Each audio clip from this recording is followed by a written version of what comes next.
melaksanakan pembelajaran yang baik. Mudah-mudahan dengan niat yang baik, niat yang tulus akan membawa keberkahan, akan membawa kebaikan, akan membawa keikhlasan di dalamnya.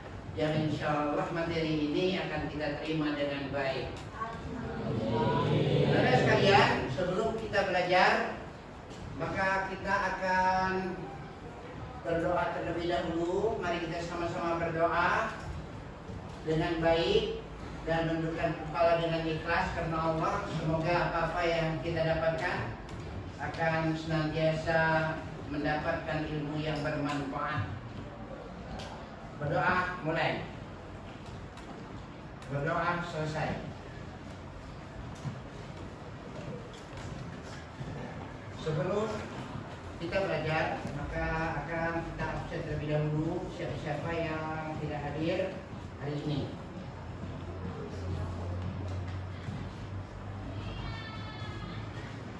Anissa, Karin Ayu Sapitri, Aura Salwa, Dewantara,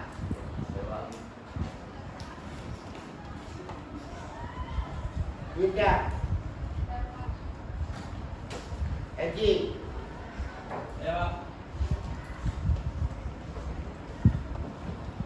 Muhammad Baik, David Tia,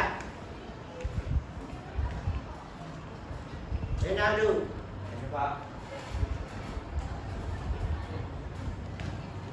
Alhamdulillah semuanya hadir. Dan mudah-mudahan kehadiran ini tetap kita laksanakan sampai seterusnya. Amin Allahumma amin. Baik, anak-anak sekalian, kita akan mempelajari yaitu etos kerja.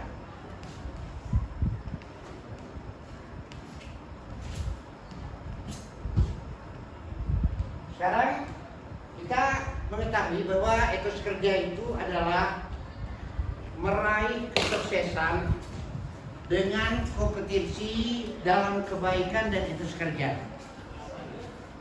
Ketika kita melaksanakan pekerjaan yang baik, yang kita raih dengan cara yang baik pula, maka akan menghasilkan kebaikan di dalamnya. Kita lihat misalnya dalam pengertian kompetisi. Pengertian kompetisi itu adalah sebuah proses sosial di mana ada dua atau lebih yang saling berbuat kebaikan. Kenapa kita sering berbuat kebaikan? Karena memang berbuat baik itu adalah perintah dari Allah Subhanahu wa Ta'ala. Kalau kita lihat dalam surah Al-Maidah ayat 48, coba semuanya dibuka.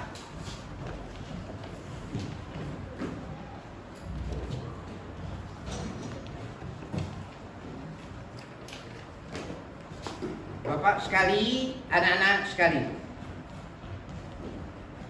A'udzu billahi minasy syaithanir rajim. A'udzu billahi minasy syaithanir rajim. Bismillahirrahmanirrahim.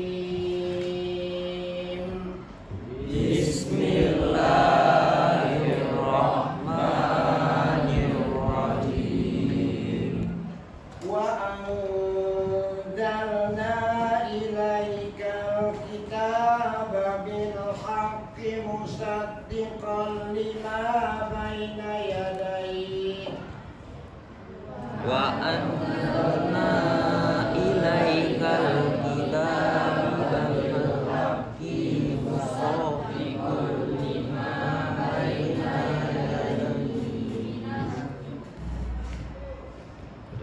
musaddiqan lima baina yadayhi minal kitab wa muhaiminan alaihi مصدقا لما بين يديه من الكتاب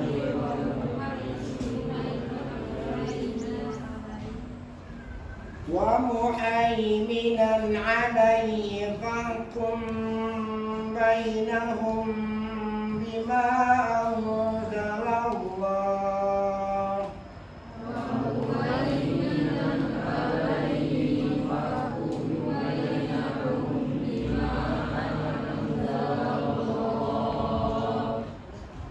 ولا تتبع أهواءهم عمن جاءك من الحق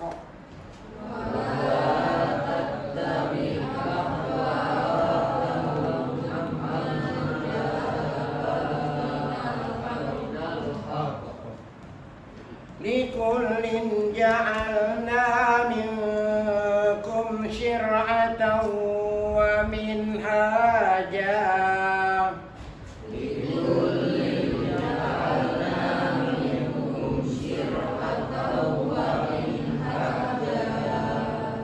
ولو شاء الله جعلكم أمة واحدة ولو شاء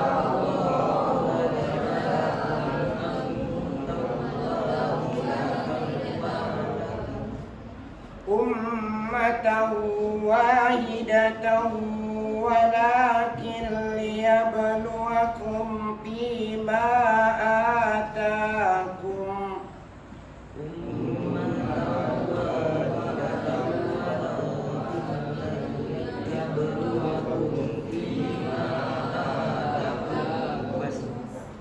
فيما آتاكم فاستبقوا الخيرات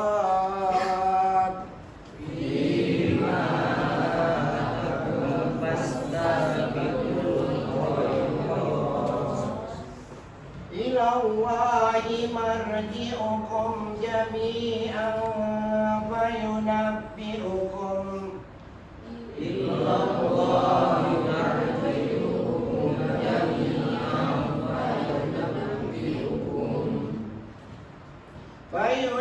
فينبئكم بما كنتم فيه تختلفون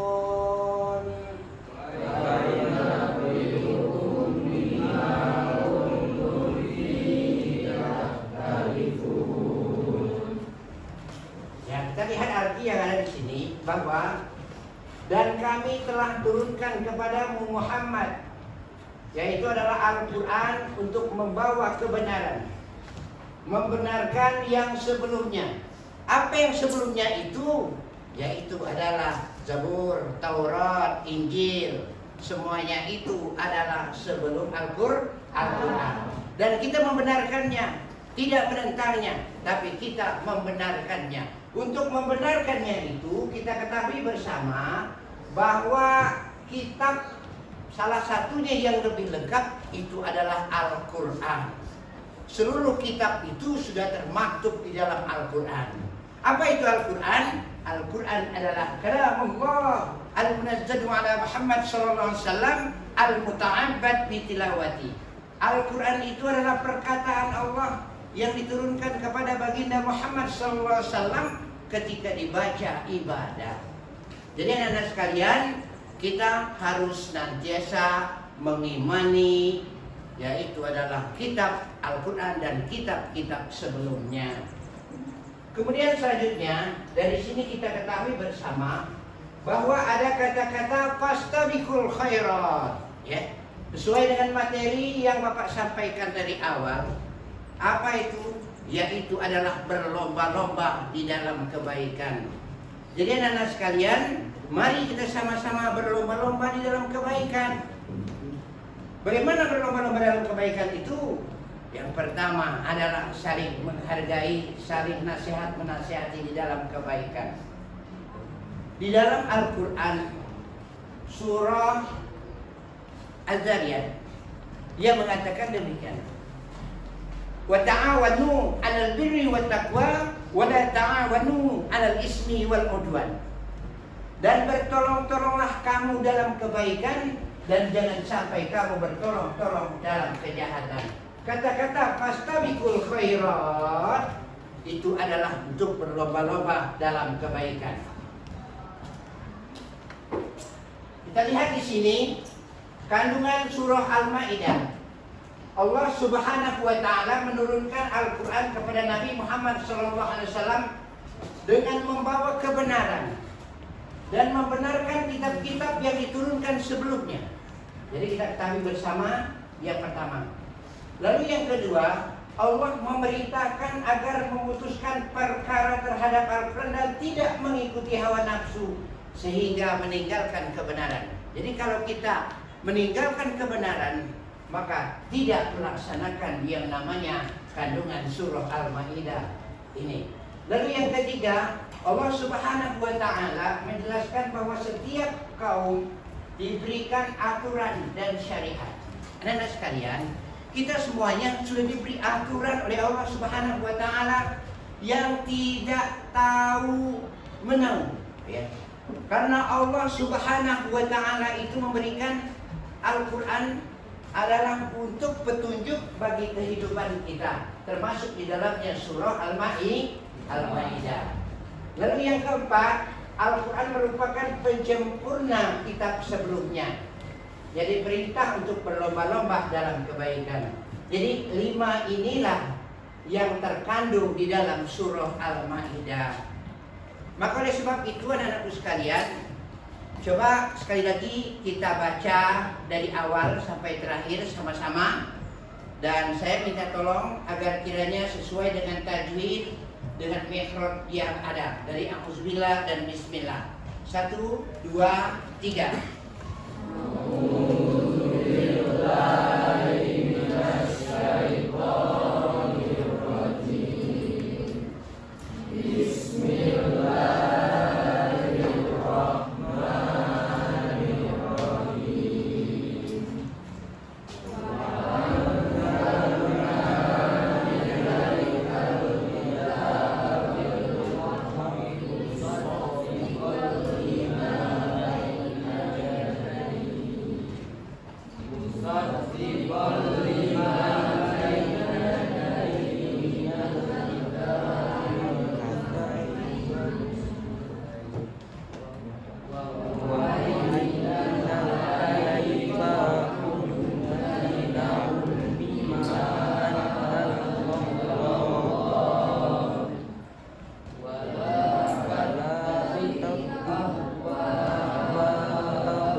Dan kami telah menurunkan kitab Al-Quran kepada Muhammad dengan membawa kebenaran, yang membenarkan kitab-kitab yang diturunkan sebelumnya dan menjaganya. Maka putuskanlah perkara mereka menurut apa yang diturunkan Allah, dan jangan engkau mengikuti keinginan mereka dengan meninggalkan kebenaran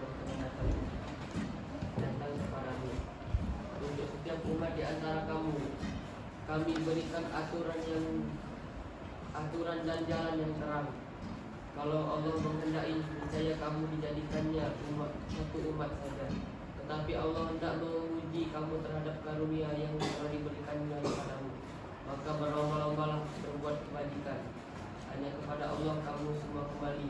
Lalu beritahukan yang kepadamu terhadap apa yang dahulu pernah kamu hilangkan. Quran surat Al-Maidah. Baik, terima kasih. Bagus. Kandungannya tadi sudah, semuanya sudah kita pahami bersama. Yang 1 sampai nomor 5 itulah kandungan surah Al-Maidah ini. Jadi Bapak berharap kepada semuanya untuk dihafal. Ya Pak? Dibaca apa?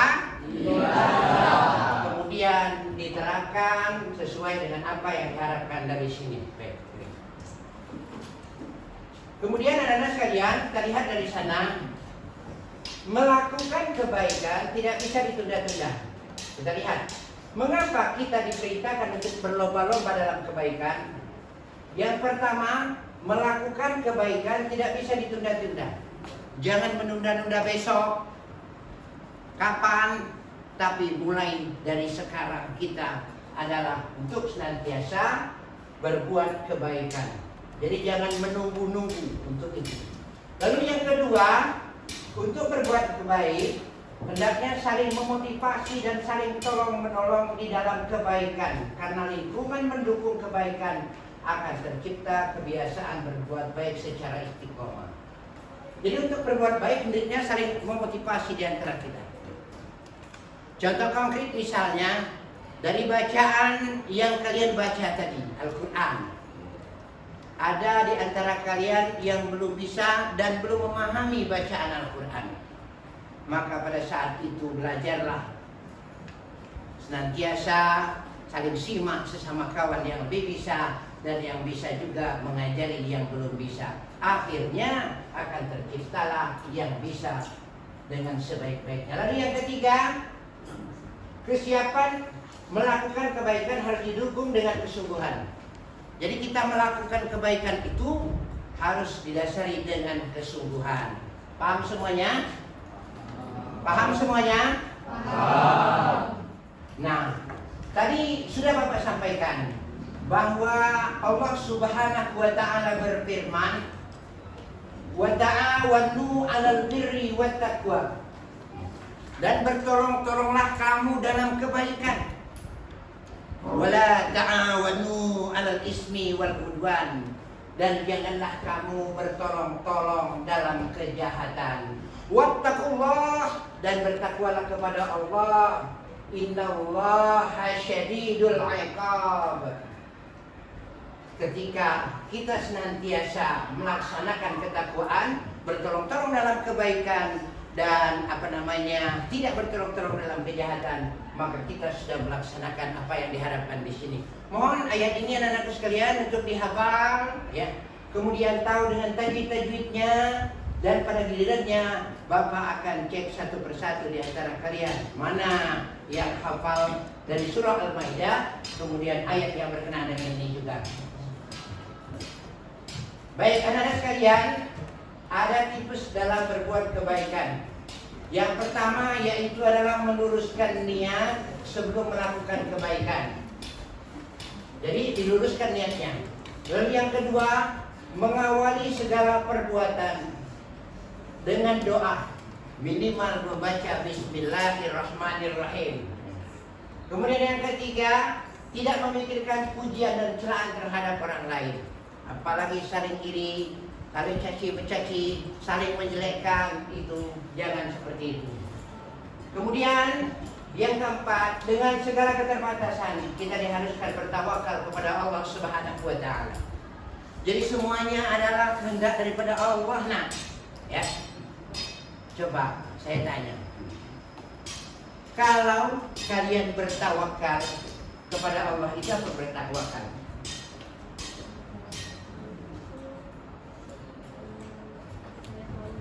Iya, bagus.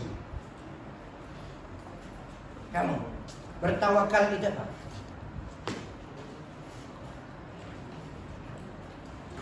Tidak apa-apa, belum bisa. Baik, kita lanjutkan.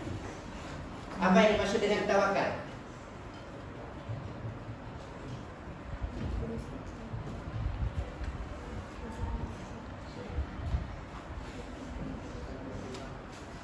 Ya, semuanya hanya berserah kepada Allah. Berserah diri kepada Allah Subhanahu wa ta'ala. Jadi tawakal kita kepada Allah Subhanahu wa ta'ala. Lalu yang kelima, jangan pernah membangga-banggakan diri kita ketika melakukan kebaikan. Jadi kalau kita ini sudah katakanlah melakukan kebaikan, jangan memuji kita. Karena apa? Kalau kita melakukan kebaikan, kita melihat bahwa kita belum melakukan kebaikan, agar kita kebaikan-kebaikan itu senantiasa kita lakukan. Tapi kalau merasa jadilah kalau saya ini sudah sekolah yang bagus ya, sudah banyak hafalan Quran, jadilah akhirnya apa yang terjadi, kita tidak melakukan introspeksi untuk kedepannya. Baik anak-anak sekalian, yang terakhir yaitu trik dalam berbuat kebaikan. Ada kalanya ketika kita melakukan kebaikan, kita terlena dengan pujian manusia dan kebenaran. Maka luruskanlah niat kembali, perbanyak istighfar dengan ucapan astagfirullahaladzim. Kemudian mohon ampun kepada Allah. Kemudian kita mengharapkan pujian hanya kepada Allah Subhanahu wa ta'ala. Anak-anak sekalian, ketika kita sudah berhasil dalam melakukan kebaikan, bukankah kita yang hebat dan bukan pula kita termasuk yang mulia, tapi karena Allah yang memudahkan kita. Kita memudahkan untuk belajar, semuanya dari Allah Subhanahu wa ta'ala. Cuma kalau kita sakit, bagaimana mau belajar yang sungguh-sungguh? Maka kurang pas pada sasarannya. Baik anak-anak sekalian, dari sini mudah-mudahan apa yang kita lakukan ini akan senantiasa memberikan kebaikan sesuai dengan materi yang diharapkan. Pada pertemuan berikutnya, maka Bapak akan memberikan sebuah pertanyaan, kemudian akan mengoreksi hafalan kalian, akan mengoreksi tajwid kalian, ya, tajwid dari bacaan-bacaan Al-Quran itu, sehingga kita termasuk golongan orang-orang yang bisa dan memahami daripada ayat-ayat yang terkandung dari Quran surah Al-Maidah tadi. Paham semuanya? Bisa dilaksanakan? Bisa. Baik, pada minggu yang akan datang akan saya simak satu persatu bacaan Al-Qurannya. Sebelumnya ada tugas yang akan saya berikan kepada kalian. Yang pertama yaitu adalah bagaimana cara kalian menghafalkan surah Al-Maidah itu, bacaannya dengan benar dan fasih. Yang kedua, diharapkan bersama artinya, kemudian kandungan-kandungan yang ada di sana mohon untuk segera dihafalkan dengan baik, dipahami dengan sebaik-baiknya. Itu saja anak-anak untuk hari ini. Nanti akan Bapak nilai satu persatu, dan Bapak berharap kepada semuanya untuk tampil dengan cerdas di dalam menerima pelajaran ini, berniat yang lurus, kemudian senantiasa melakukan kebaikan-kebaikan yang sesuai dengan materi yang dilaksanakan. Akhirnya dengan mengucapkan alhamdulillah, mari kita tutup pertemuan ini dengan hamdalah.